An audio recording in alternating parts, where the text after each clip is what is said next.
एक सुबह मियाँ छोटू ने दरवाजा खोला तो उसके पैर के पास एक टाइनी मियाओ सुनाई दी। नीचे देखा तो एक बिल्कुल छोटा रोती हुई बेबी किटन उसकी पजामा पकड़े बैठी थी और पीछे से उस किटन की मम्मी कैट और डैडी कैट दरवाजे पर खड़ी थी, जैसे कह रही हो, प्लीज हेल्प अ बेबी। छोटू ने धीरे से बेबी किटन को उठाया। किटन इतनी छोटी थी कि उसकी आंखें भी पूरी तरह नहीं खुल रही थीं। मम्मी कैट ने उसका गला से रब किया, जैसे कह ही हो, thank you Chhotu.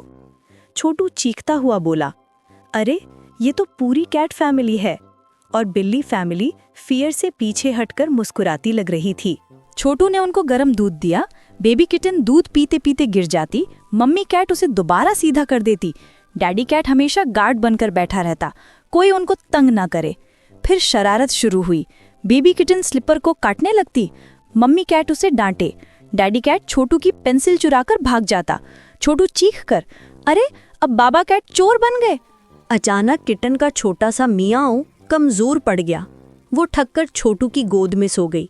Mummy cat फिक्र से उसको देख रही थी। छोटू ने समझा, उन्हें एक सेफ घर चाहिए। उसने मम्मी कैट की तरफ हाथ बढ़ाया और मम्मी कैट ने पहली दफा छोटू के हाथ को प्यार से टच किया। छोटू ने अपने घर के कोने में उनके लिए सॉफ्ट ब्लैंकेट, टाइनी बोल और वार्म स्पेस बना दिया। जब बेबी किटन उठकर मुस्कुराई और पर की, मम्मी कैट ने छोटू के पैर से रब किया, जैसे कह रही हो, तुम हमारे हीरो हो। छोटू ने हंसकर कहा, अब तुम सब मेरे दोस्त हो। और कैट फैमिली ने पहली बार लाउड म्याऊ करके थैंक यू बोला।